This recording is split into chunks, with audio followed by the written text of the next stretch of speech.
सख्ती से की जा रही है, कड़ी से कड़ी जोड़ने की कोशिश हो रही है पुलिस के जरिए। अब जो मोबाइल जलाया गया था उसके टुकड़े पुलिस के जरिए बरामद किए गए हैं कुचामन से। आपको बता दें कि ललित झा जो कि कलीदी मुलजिम है, उसके जरिए मोबाइल जलाए गए थे और अब वो मोबाइल के टुकड़े बरामद किए हैं पुलिस ने राजस्थान के कुचामन से। ये बड़ी खबर आपको बता रहे हैं, लेकिन इस बीच मुलजिम बार बार अपने बयान बदल रहे हैं और अब पुलिस की कोशिश होगी कि तमाम मुलजिमीन के जो बयान हैं वो मैच किए जाएं।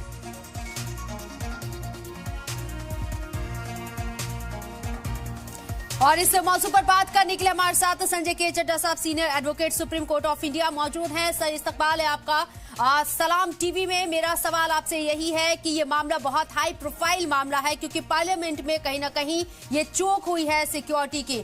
मकसद क्या था, ये पुलिस तलाशने की कोशिश कर रही है 6 मुलजिमीन के जरिए। जो सबूत अभी हाथ लगे हैं, ये जांच किस तरफ आपको जाती हुई नजर आ रही है और कानूनी दावपेच में अभी कितना वक्त लगेगा? देखिए, 2-3 चीजें बहुत अहम हैं। पहली चीज वो ये है कि जो टेलीफोन के रिकॉर्ड हैं वो देखिए उसके फोन के जल जाने भर से भी इनको निजात नहीं मिल जाएगी, क्योंकि जो टेलीफोन की कॉल्स हुई हैं उस टेलीफोन की कॉल से एक बहुत बड़ा ये सब्सटैंशियल एविडेंस के तौर पे सामने आएगा। ये पता चलेगा कि मुलजिमान ने जो 6 लोग पकड़े गए हैं, इन्होंने किन किन लोगों से बात की पिछले। और ललित झा ने यहां तक कहा कि वो पिछले 1 महीने से इस पर्टिकुलर काम को करने की कोशिश कर रहा है और काफी उसने रैकी भी की, काफी उसने जो है इससे पहले भी कई दफा उसने संसद की जो सिक्योरिटी है उसको ब्रीच किया है। He has admitted this. तो उसने वो ब्रीच किया और उसके आगे सबसे बड़ा जो क्वेश्चन मार्क था वो छोटी अंदर आना वाज नॉट ए प्रॉब्लम, लेकिन संसद भवन के अंदर, नए संसद भवन के अंदर प्रवेश करना उसके लिए कि कैसे एंट्री की जाए, वो एक बहुत बड़ा टास्क था जो उसने उस पर भी जीत हासिल की और कैसे वो अंदर पहुंच गए उसके लोग। और देखिए, कॉल रिकॉर्ड से ये भी बहुत अहम रूप से हम लोगों के सामने आया कि कैसे राजस्थान तक की इसकी तारें जुड़ी हुई हैं और इधर बाकी बिहार से और तमाम जगहों से उसकी तारें जुड़ी हुई हैं। कौन कौन लोग इन्वॉल्व हैं वो बड़े साफ रूप से आया। कड़ियां जोड़ी, जैसे आपने बहुत अच्छा शब्द इस्तेमाल किया, कड़ी से कड़ी जोड़ी। जी हाँ, ये इवेंट्स की कड़ी से कड़ी तो जुड़ रही है, लेकिन ये जो एविडेंसेस की जब कड़ी जुड़ के आएगी तो ये अपने आप में एकदम क्रिस्टल क्लियर हो जाएगा कि कौन सारे लोग इसमें इन्वॉल्व थे।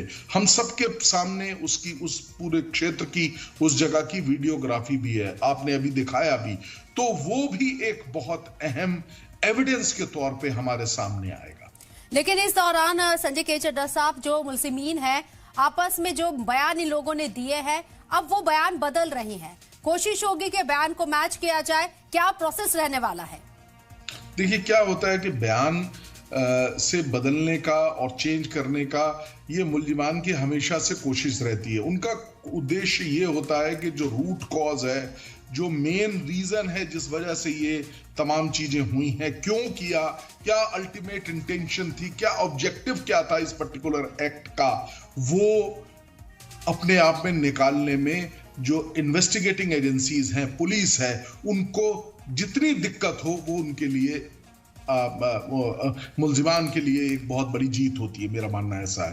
तो वही उसी कड़ी में मुलजिमानों ने जो अपने बयान हैं उनको बदलने की कोशिश निरंतर तौर पे वो कोशिश कर रहे हैं, जिससे कि पुलिस उनमें उलझे और जो सही चीज है वो सामने ना आ सके। इन्वेस्टिगेशन में पुलिस के जो अधिकारी, जो एक मैं आपको एक बहुत अहम यहाँ बात बताना अब जरूरी भी समझता हूँ और हमारे सुनने वालों को भी और देखने वालों को भी ये पता रहना चाहिए कि जो इसमें इन्वेस्टिगेटिंग टीम है वो एक बहुत ही बेहतरीन ऑफिसर्स की टीम को खास तौर से लगाया गया है, जो इसकी तहकीकात कर रही है, जो इन्वेस्टिगेट कर रही है। वो एक्सपीरियंस्ड और एक बहुत ही जबरदस्त लोगों की टीम है। खास तौर से जो साइबर हेल्प के लिए जो टीम लगी है वो भी बहुत, और सारे के सारे जितने भी ऑफिसर्स इस टीम में है वो सारे टॉप क्लास इन्वेस्टिगेटिंग ऑफिसर्स हैं। तो इसमें दो राय नहीं है कि बहुत जल्दी हम लोगों को जो एक्चुअल कहानी है कि कौन इन क्या ये छोटे जो लोग अरेस्ट हुए हैं, इनके आका कौन है, कौन है, और इनके तार कहां तक जुड़े हुए हैं, क्या महज जो इन लोगों के जरिए मुद्दे बताए गए वही इसके पीछे की असल वजह है, या फिर ये एक दहशतगर्दाना अटैक था? इस पर बात करने के लिए हमारे साथ वेदभूषण, फॉर्मर एसीपी दिल्ली पुलिस से मौजूद हैं। सर, इस्तकबाल है आपका सलाम टीवी में। मेरा सवाल आपसे है, जिस तरीके से जो बयान दिए गए वो हजम नहीं हो रहे हैं, डाइजेस्ट नहीं हो रहे हैं, जो मुल्जिमीन कह रहे हैं कि बेरोजगारी का मुद्दा था, मणिपुर इशू था और सरकार को ये अटेंशन दिलाने के लिए एक कोशिश की गई थी, पार्लियामेंट की सिक्योरिटी के साथ खिलवाड़ किया गया। क्या आपको लगता है कितना हाई प्रोफाइल ये केस हो सकता है और इसकी जांच जैसे चल रही है उससे आप कितना इत्तेफाक रखते हैं? देखिए, इनिशियली जब ये पकड़े गए हैं, 2 पार्लियामेंट के बाहर से पकड़े गए मुलजिम और 2 पार्लियामेंट के अंदर से पकड़े गए। दोनों का एक्ट लगभग सेम था, सेम पाउडर उन्होंने उड़ाया वहां पर, और जो दोनों अंदर पार्लियामेंट में अंदर घुसे थे, उन्होंने जो उनका एक्ट था, जिस तरह से वो स्पीकर तक पहुंचना चाहते थे, उनकी अरेस्ट के बाद जब उनको इंटरोगेट किया गया, अलग अलग इंटरोगेट किया, तो उन्होंने अपने बचाव में पुलिस की इन्वेस्टिगेशन को भटकाने के लिए अपने हिसाब से उन्होंने बयान दिए। परंतु जब तमाम लोगों को कंट्रडिक्शन और कोरोबोरेशन के लिए आमने सामने बैठाया गया तो उनके बयानों में फर्क आने लगा। जो आपकी बात कह रही थी कि बयान में फर्क क्यों आ रहा है, इसलिए आ रहा है कि जब कंट्रडिक्शन और कोरोबोरेशन जब पुलिस करती है दोनों मुलजिमों या तमाम मुलजिमों को एक साथ बैठाकर, तब एक दूसरे के मुंह पर कहलवाया जाता है कि आप ये बता रहे थे, दूसरे मुलजिम ने ये बताया था, तो वो अपने बयान को बदल देते हैं क्योंकि उनको लग जाता है कि पुलिस को असलियत पता लग चुकी है। तो इन हालात के अंदर ये जो इन्वेस्टिगेशन है बिल्कुल अब सही दिशा में जा रही है। जहां तक साइंटिफिक एविडेंस का सवाल है, जो कॉल डिटेल्स हैं वो जो कंपनीज है उनसे ऑब्टेन किए जा सकते हैं। जितने भी कॉल डिटेल्स है वो कोई बहुत बड़ा इश्यू नहीं है।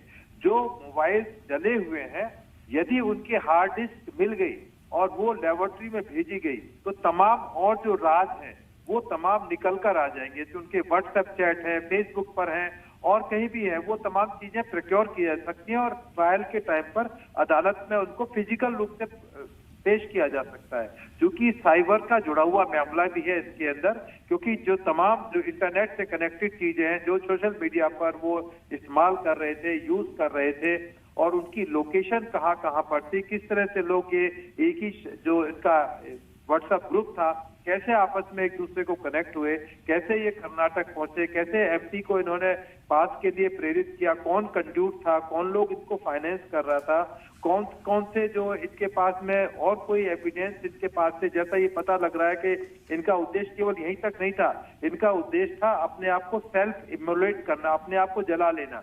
उसके लिए इनको एक जेल चाहिए थी, एक पर्टिकुलर जेल चाहिए थी। जो इंट्रोगेशन पता लगा है उस जेल मिल नहीं पाई, जिस वजह से अपने आप को जला नहीं पाए। तो ये तमाम जो इश्यूज हैं ये बहुत बारीक इन्वेस्टिगेशन का एक विषय है, और जैसे जैसे इन्वेस्टिगेशन की जाएगी, कोरोबोरेशन, कॉन्ट्रडिक्शन होंगे, बयान इनके चाहे कितने भी बदलने हैं, परंतु अल्टीमेटली चूंकि मामला अदालत में जाना है, इसलिए पुलिस को एक बड़ी डिपेंडेबल, एक मजबूत चार्जशीट को अदालत में जो बियॉन्ड डाउट अपने केस को प्रूव कर सके, उसके लिए बड़े अहम सुराग की, बड़े कॉन्क्रीट एविडेंस की जरूरत पड़ेगी। इसलिए पुलिस तमाम पक्षों को इसमें इन्वेस्टिगेशन करती है और बाद में अल्टीमेटली इसका चार्जशीट के रूप में कोर्ट में, अदालत में, पब्लिक डोमेन में चीजें आती हैं कि किस तरह से इन्वेस्टिगेशन की गई, क्या क्या उनके सबूत हैं, कौन कौन लोग इसके अंदर पब्लिक विटनेस हैं। जो भी क्रम के अंदर आएंगे, जैसे आपने देखा कि पार्लियामेंट के बाहर कुछ पुलिस वाले उनको डिटेन कर रहे थे, उनको पकड़ के ले जा रहे थे, वो भी एक विटनेस है। जो एक मेंबर ऑफ पार्लियामेंट थे मिस्टर माधव, वो 20 साल तक आंध्र प्रदेश पुलिस के अंदर इंस्पेक्टर रहे। Now he is member of parliament mister Madhav. उन्होंने उस मुलजिम को, जो मेन एक्यूज था, जो स्पीकर तक पहुंचना चाहता था, उसको ओवर पावर किया। तो वो बड़े अहम एक गवाह है। उसके अलावा जो एमपी थे जिनको पुलिस एग्जामिन करेगी, जो मेंबर ऑफ पार्लियामेंट थे जिनके पास पर ये लोग एंट्री लेकर आए थे उनको भी एग्जामिन किया गया था। आपने इनको ऐसे पास कैसे दे दिया, किसके कहने पे पास दिया, क्या आपने पूरी इनकी वेरिफिकेशन की, जांच की? क्योंकि जो ये बहुत बड़ा मुद्दा बन चुका है, तमाम जितना भी अपोजिशन है इसको कैश कराने के चक्कर में है, अपने पॉलिटिकल इंटरेस्ट के लिए वो पुलिस को भी एक तरह से जिम्मेदार ठहरा रहे। परंतु अब तमाम पिक्चर क्लियर हो चुकी है कि दिल्ली पुलिस का इससे कोई लेना देना नहीं था। इसका सारा मामला पार्लियामेंट सिक्योरिटी से था, जो एक सिविल स्टाफ होता है जिसकी जिम्मेदारी है तमाम जो एंट्रेंस है उनको ऑथेंटिकेट करना। परंतु दुर्भाग्य से चूंकि विजिटर्स गैलरी के अंदर जो जूते उतरवाए नहीं जाते, जैसा आपने देखा होगा जब जब एयरपोर्ट पर जाते हैं तो बेल्ट, जूते, तमाम चीजें उतार कर ट्रे में रखी जाती हैं। परंतु चूंकि एक गरिमा को ध्यान में रखते हैं, विजिटर्स को यदि जूते उतरवाए जाएंगे तो उनको बड़ा खराब लगेगा कि हमें पार्लियामेंट के अंदर हम देखने के लिए आए और हमारे जूते उतार कर तलाशी की जा रही है। परंतु आने वाले टाइम में तमाम तरीके अपनाए जाएंगे क्योंकि दोबारा चांस नहीं दिया जा सकता। और ये पहला हादसा नहीं है कि जब पार्लियामेंट के अंदर कोई इस तरह का ब्रीच हुआ हो। कम से कम 9 बार इस तरह के ब्रीच चुके हैं। आजादी से पहले भी हुए थे। शहीद भगत सिंह जो अपने आप को ये बताना चाह रहे हैं लड़के कि हम शहीद भगत सिंह और सुखदेव के लेवल के आदमी हैं, कुछ नहीं है, ये हुड़दंगी मात्र है। इनका कोई ऐसा वजूद नहीं है, ना किसी बहुत बड़ी आइडियोलॉजी के तहत ये काम कर रहे थे। केवल अपने आप को एक मशहूर करने के लिए, अपने आप की ख्याति प्राप्त करने के लिए बहुत छोटे एम के साथ में ये लोग अंदर घुसे थे। जो सर, इसी से जुड़ा जो बात आप कह रहे हैं, इसी से जुड़ा मेरा एक सवाल भी है, चाहूंगी इस पर भी आप रोशनी डालें। ये जो 6 मुलजिमीन अभी गिरफ्तार किए गए हैं, पुलिस की हिरासत में है, इनका किसी तरह का कोई एक स्ट्रॉन्ग क्रिमिनल बैकग्राउंड नजर नहीं आता है। क्या किसी तरीके से इनका ब्रेन वॉश किया गया है, ये आपको नजर आता है पहली नजर में? हाँ बिल्कुल, ये इनको नोवाइस बोलते हैं। जो पहली बार जो ऑफेंस में इन्वॉल्व होते हैं उनको नोवाइस बोलते हैं। इनको यही बताया गया होगा कि आप जाइए और केवल एक छोटा सा केस बनेगा ट्रेसपास का और उसमें हम बेल करा लेंगे, कोई ऐसा मामला नहीं। उनको ये ज्ञान नहीं था कि ये टेरर की कैटेगरी में जो पुलिस और ये सरकार इन्वेस्टिगेट एजेंसी इसको यूएपीए मुकदमा दर्ज करे, जिसमें बेल होना नामुमकिन सी बात है और फांसी और आजीवन कारावास का इसमें सजा का प्रावधान है। तो कहीं ना कहीं इनको ब्रेन वॉश किया गया, इनको प्रोजेक्ट करने की कोशिश की गई कि आप भी शहीद भगत सिंह की तरह पूरे हिंदुस्तान, पूरी दुनिया में जाने जा सकते हो, प्रसिद्धि आपकी होगी, बहुत पैसा आपको मिलेगा। हो सकता है अभी इन्वेस्टिगेशन में बहुत सारी चीजें हैं कि इनको पैसे का भी लालच दिया गया हो, कुछ पॉलिटिकल पार्टी अपने इंटरेस्ट के लिए काम कर रही हो। तो तमाम जो चीजें हैं पब्लिक डोमेन में धीरे धीरे आएंगी। इन्वेस्टिगेशन क्योंकि एक बहुत सीक्रेट मैटर है और ये बड़ा संगीन मामला है, पूरा हिंदुस्तान, पूरी दुनिया इस केस को बड़े नजदीक से देख रही है। एक एक चीज बारीकी जो तमाम डिबेट में, मीडिया में इसके डिस्कस हो रहे हैं। तो आने वाले टाइम में और ज्यादा खुलासे होंगे और चार्जशीट जब आएगी तो तमाम चीजें पब्लिक डोमेन में अदालत के थ्रू आएगी। और ये बहुत सीरियस मामला है कि पार्लियामेंट में इस तरीके से कोई दाखिल होता है और इतनी बड़ी वारदात को अंजाम देता है। संजय के चड्ढा साहब भी मेरे साथ बने हुए हैं। सर, आपसे समझना चाहूंगी, क्या लगता है जो मैंने जिक्र किया कि कोई स्ट्रॉन्ग इनका क्रिमिनल बैकग्राउंड नजर नहीं आता है, इस बिहाफ पर क्या किसी तरह की कोई रियायत मिल जाएगी इन्हें? देखिए वो क्योंकि ये एक बहुत इंपॉर्टेंट जगह है पूरे देश की ही नहीं बल्कि अंतर्राष्ट्रीय स्तर पे भी कि इस मुकदमे पे सब लोगों की नजर है। इनके साथ मुझे नहीं लगता किसी भी तरीके की कोताही होगी, कोई इनको लीनियंसी की ग्राउंड पे इनको कोई कि इन्होंने कभी कोई पहले नहीं किया है। लेकिन जैसा अभी बताया, अगर यूएपीए लगता है या इस तरह के और हार्शर क्रिमिनल प्रोविजंस इन पे लगते हैं तो इनको दिक्कत आएगी। लेकिन ये बात भी कोई लाइट नहीं है कि उनका कोई क्रिमिनल रिकॉर्ड नहीं है। ये इस पे वो लोग पूरी कोशिश करेंगे हार पॉन करने की। अभी थोड़ा इन्वेस्टिगेशन हम लोगों को वेट करना चाहिए। इन्वेस्टिगेशन जो है वो बहुत अहम दौर पे है इस वक्त। कहां इनकी तार जुड़ती हैं, जैसे आपने कहा था, आपके शब्द बोरो कर रहा हूं कि कहां से तारें जुड़ती हैं, वो देखना बहुत अहम है। अगर तो ये सिर्फ जैसा अभी बता रहे थे मेरे से पहले कि ये अपने नाम को बनाने के लिए उन लोगों ने ऐसा किया कि उनको लोग जान जाएंगे, तो वो तमाम चीजें भी देखी जाएंगी। लेकिन अगर इनके तार कहीं से भी क्रिमिनल एलिमेंट्स के साथ और आतंकवादी एलिमेंट्स तो इन लोगों की मुसीबतें और मजीद बढ़ेंगी और किसी तरह की कोई रियायत नहीं मिलेगी आने वाले वक्त में। बहुत बहुत शुक्रिया संजय के चड्ढा साहब आपका भी और वेदभूषण साहब आपका भी हमारे साथ जुड़ने के लिए, बातचीत करने के लिए। बढ़ते आगे अगली खबर का रुख करते हैं। अल्लाह के आखिरी नबी हजरत मोहम्मद सल्लल्लाहु अलैहि वसल्लम की सबसे लाडली बेटी हजरत फातिमा ज़हरा रज़ी अल्लाह अन्हा की याद में कारगिल में मातमी जुलूस निकाला जा रहा है। शहर के मुख्तलिफ इलाकों से गुजर रहे जुलूस में सैकड़ों की तादाद में अकीदतमंद शामिल हुए हैं। इनमें बच्चे और इसके साथ ही आपको बता दें लड़कियां भी शामिल हैं। फातिमा जहरा रज़ी अल्लाह ताला अन्हा, जिन्हें बतूल के नाम से भी जाना जाता है, आप सल्लल्लाहु अलैहि वसल्लम की सबसे छोटी बेटी थी।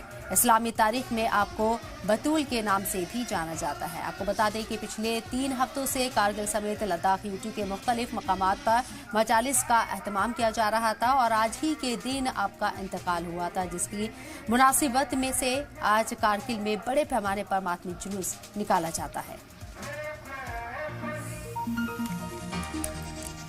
जन्नत में खवातीन की सरदार और पैगंबर आजम हजरत मोहम्मद सल्लल्लाहु अलैहि वसल्लम की बेटी बीबी फातिमा की यौम शहादत के सिलसिले में दुनिया भर में मजालिसों, जुलूसों और मातम का इनेकाद किया जा रहा है और वहीं इस मौके पर अकीदतमंद बीबी फातिमा को याद कर रहे हैं और उनके आखिरी दिनों के दुख, दर्द और परेशानियों का जिक्र कर रही हैं।